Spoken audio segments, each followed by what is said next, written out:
follow Jesus is simple. യേശുവിനെ അനുഗമിക്കുക എന്ന് പറയുന്ന ആ ഒരു വിളി അല്ലെങ്കിൽ ആജ്ഞ വളരെ ലഘുവായിട്ട് നമുക്ക് തോന്നാം, yet profound. എന്നാൽ അത് വളരെ ആഴമുള്ളതാണ്, ശക്തിമത്താണ്.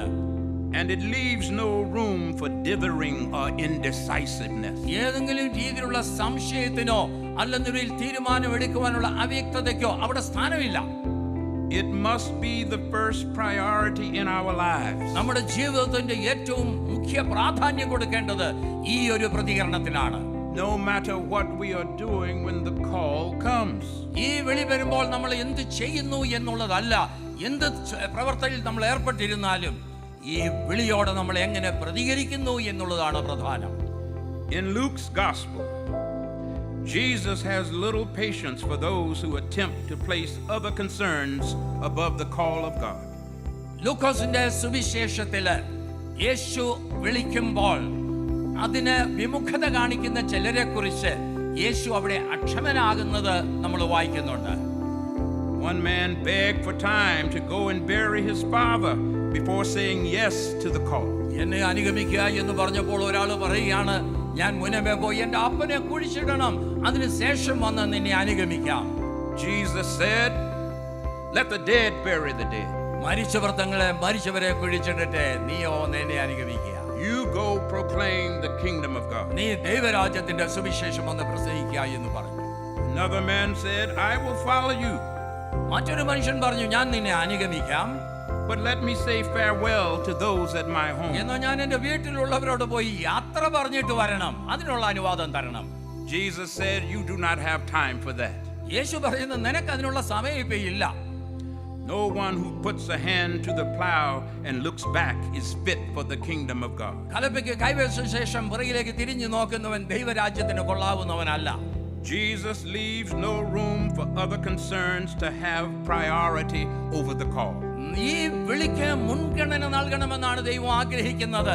അതിന് അതീതമായിട്ട് മറ്റൊന്നും നമ്മുടെ ജീവിതത്തിൽ ഉണ്ടായിരിക്കരുത്.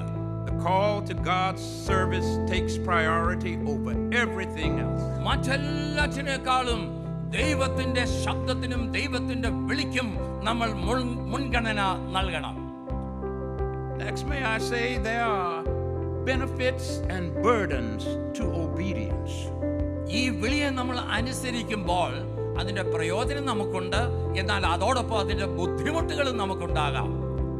Trygve Mettinger, in his book entitled In Search of God, മെറ്റിംഗർ ദൈവാന്വേഷണം എന്ന് പറയുന്ന പുസ്തകത്തിൽ speaks of two different types of call narratives in the Old Testament. പഴയ നിയമത്തിലുള്ള രണ്ട് വിളികളെ കുറിച്ചുള്ള രണ്ട് രേഖകൾ അതിനകത്ത് രേഖപ്പെടുത്തിയിട്ടുണ്ട്.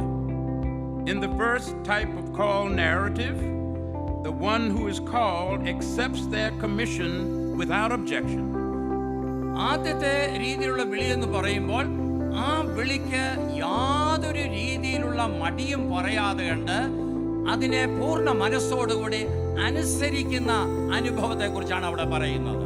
And answers immediately and obediently. അനുസരണത്തോടുകൂടെ പെട്ടെന്ന് തന്നെ അതിനെ പ്രതികരിക്കുന്നതായിട്ടുള്ള അനുഭവം. This is typical of the call of Isaiah, Ezekiel, and others. യെശയ്യാവിന്റെയും എസെക്കിയേൽ പ്രവാചകന്റെയും വിളിയുമായിട്ട് ബന്ധപ്പെടുത്തി ഇതിനെ നമുക്ക് മനസ്സിലാക്കുവാനായിട്ട് സാധിക്കും. Remember, Isaiah in the 6th chapter said, in the year that King Uzziah died, I saw also the Lord. ഉസ്സിയ രാജാവ് മരിച്ച ആണ്ടിൽ കർത്താവ് ഉയർന്നും പൊങ്ങിയുമുള്ള സിംഹാസനത്തിൽ ഇരിക്കുന്നത് ഞാൻ കണ്ടു എന്നത്രേ യെശയ്യാവ് പറയും. Sitting high and lifted up. ഉയർന്നും പൊങ്ങിയുമുള്ള സിംഹാസനത്തിൽ ഇരിക്കുന്നത്. And his train filled the temple. അവന്റെ വസ്ത്രത്തിന്റെ വിളമ്പുകൾ മന്ദിരത്തെ നിറച്ചിരുന്നു. Also I heard the voice of the Lord. ദൈവത്തിന്റെ ശബ്ദവും ഞാൻ അവിടെ കേട്ടു, saying, whom shall I send? ഞാൻ ആരെ അയക്കേണ്ടു? And who will go for us? ആരെ എനിക്ക് വേണ്ടി പോകും? Then said I, ഉടനെ here am I, Lord. അവിടെ യെശയ്യാവ് പറയാണ്, അടിയനിതാ, അടിയനെ അയക്കണമേ. Send me. എന്നെ അയക്കണമേ. Isaiah answered immediately and obediently. യാതൊരു താമസവും കൂടാതെയാണ് യെശയ്യാവ് അനുസരണത്തോടുകൂടി ആ വിളിയെ പ്രതികരിക്കുന്നത്. But in the second type of call, narrative, more typical of Moses, രണ്ടാമത്തെ രീതിയിലുള്ള വിളി, പ്രത്യേകിച്ച് മോശയെ വിളിക്കുന്ന ആ വിളിയുമായി ബന്ധപ്പെടുത്തി നമുക്ക് ചിന്തിക്കാം. the person who is called protests against the call. ആ വിളി കേട്ടപ്പോൾ അതിനെ തടസ്സവാദങ്ങൾ ഉന്നയിക്കുന്നതായിട്ട് നമ്മൾ കാണുന്നു മോശയിലൂടെ. Choosing instead to engage God in a dialogue, ദൈവവുമായിട്ട് ഒരു സംവാദത്തിൽ അവിടെ ഏർപ്പെടുകയാണ്. an argument. അവിടെ ദൈവവുമായിട്ട് വാഗ്വാദത്തിൽ ഏർപ്പെടുകയാണ്. In my tradition, when there are those who do not heed the call of God into his service, ഞങ്ങളുടെ പാരമ്പര്യം അനുസരിച്ച് ദൈവത്തിന്റെ ശബ്ദത്തിന് വിധേയപ്പെടുത്തി കൊടുക്കാത്തവര്, we say they are running from God. അവർ ദൈവത്തെങ്കിൽ നിന്ന് ഓടി അകലുന്നവരാണെന്നാണ് ഞങ്ങൾ പറയുന്നത്. They are trying to get away from God's voice. ദൈവത്തെങ്കിൽ നിന്ന് അവർ ഓടി അകലുകയാണ്. But in reality, there is no such thing as running from God. എന്നാൽ യാഥാർത്ഥ്യം നമ്മൾ മനസ്സിലാക്കുമ്പോൾ ഒരു കാര്യം നമുക്ക് മനസ്സിലാകും, ദൈവത്തെങ്കിൽ നിന്ന് ആർക്കും ഓടി അകലാനായിട്ട് സാധിക്കുകയില്ല. For when you take off running, നിങ്ങൾ ഓടാൻ തുടങ്ങുമ്പോൾ God says goodbye. ദൈവം ആദ്യം നിങ്ങളോട് പറയും ഗുഡ് ബൈ എന്ന് പറഞ്ഞെന്ന് വരാം. And when you get to where you're going, നിങ്ങൾ ഓടി ചെല്ലുന്ന സ്ഥലത്ത് ചെന്ന് കഴിയുമ്പോൾ God says hello. അവിടെ നിങ്ങളെ സ്വീകരിക്കുന്ന ഹലോ എന്ന് പറഞ്ഞ ദൈവം തന്നെയാണ് സ്വീകരിക്കുന്നത്. There is no such thing as running from God. അപ്പോൾ ദൈവത്തിന്റെ സന്നിധിയിൽ നിന്ന് എവിടോട്ടാണ് ഓടി ഒളിപ്പാനായിട്ട് നമുക്ക് സാധിക്കുന്നത്?